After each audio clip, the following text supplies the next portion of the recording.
Hi there. We are almost at the last segment of the golden rules. So we're going to start with the 5th point. For those of us who are just joining us, our topic is on golden rules for engaging students in learning activities. Yes, we're just talking about those rules we should look at or we should consider when engaging students or our children in learning activities. They are just tips that parents can look out for or work with. Yeah.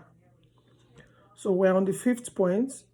In our previous knowledge, we talked about making it meaningful. That is whichever topic you are teaching. We also talked about the 2nd point, foster a sense of competence. The 3rd one was provide autonomy support. And then the 4th one is embrace collaborative learning. Why we are entering the 5th one. There is a very critical factor in determining student engagement. And that factor brings us to establish positive teacher-student relationship. That's the 5th on our list. Remember, we have the 6 golden rules that we are talking about. And this one says the high-quality teacher-student relationships are another factor in determining your child or student engagement, especially in the case of difficult students and those from lower socioeconomic backgrounds. Frederick's 2014 in bracket. When students form close and caring relationships with their teachers or their parents during their learning, they are fulfilling their developmental need for a connection with others and a sense of belonging in society. Scales 1991. Teacher-student relationships can be facilitated by. Remember, the topic is establish positive teacher-student relationship. Establish a relationship with your child when you are teaching him or her, because you never know what the child was lacking in school. Maybe the child never had a relationship with the teacher. Child was just coping because school is compulsory, but the child never liked the face of the teacher. The reason you can't even tell. The same thing with that child you are teaching as a teacher or as an external instructor. Maybe the child is not your child per se. The child may have some socioeconomic background issues which you may not know. So to tackle that, you need to be caring about your child or about your students. You need to be caring about the social and emotional needs. That's the first one. The second one is displaying positive attitudes and enthusiasm. While the third one is increasing one-on-one time with the students or with your child. When you create one-on-one time with your child, when they are homeschooling, they feel important, they have confidence in you, you have built their competence, you have built their morale. Now they can tell you what aspect is difficult for them to learn or which one they are not understanding easily, and you try and read through it and explain it step by step to the child. Don't be surprised. The child may even learn faster with the parents more than the teacher.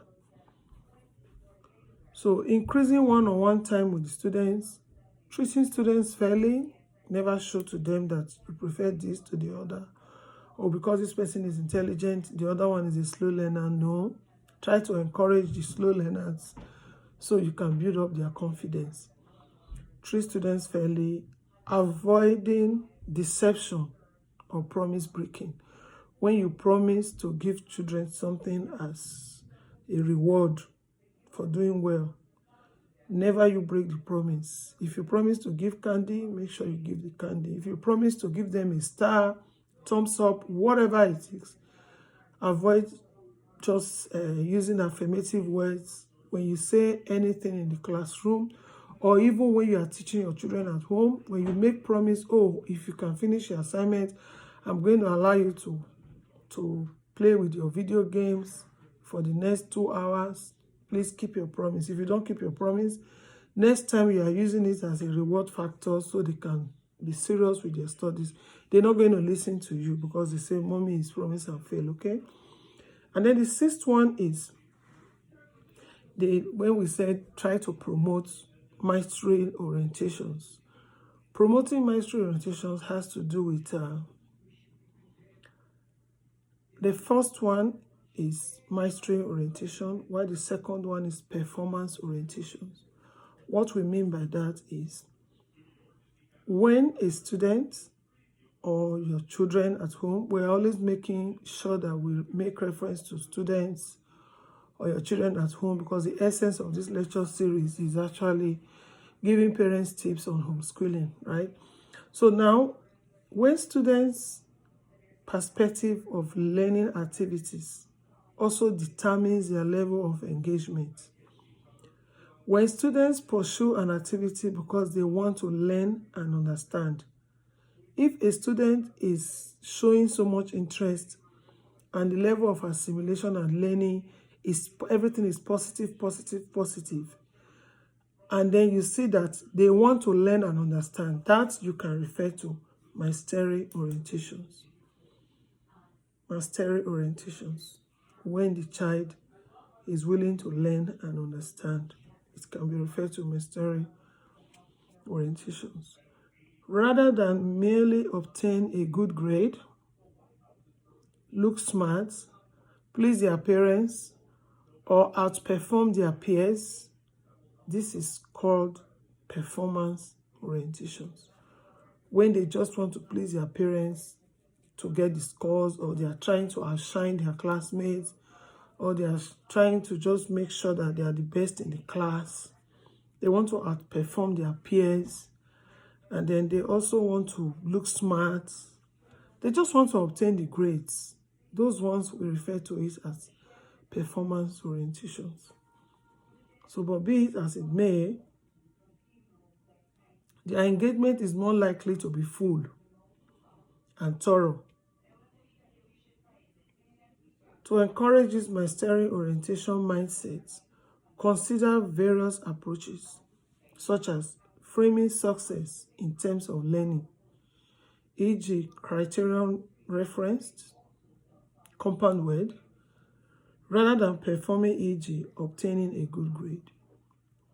You can also place the emphasis on individual progress by reducing social comparison, e.g. making grades private, yes, so that way nobody is trying to use the mastery orientations or the performance orientations.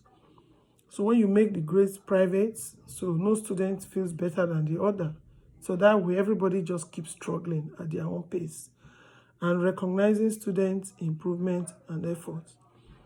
So basically, I will like you to put comments below if you generally consider any of the above facilitators of engagement when designing and implementing learning activities. If so, which one? If not, which ones do you want to suggest, and what is new to you?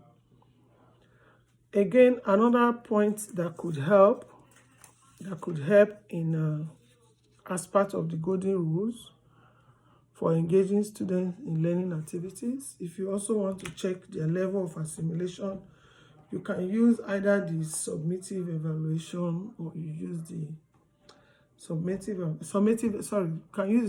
evaluation, or you use the formative evaluation, whichever. So in my next video, I'll be talking about the formative evaluation and the summative evaluation. Remember, we talked about, for you to use the golden rules successfully, you must put into consideration as well the individual differences, which is not far from what we are saying. Most students are slow learners, while some are very fast. So you must put all this into consideration. Thank you very much. And I hope you enjoy your staycation, social distancing. And then please remind your children to abide by the rules. Stop coronavirus today. Bye.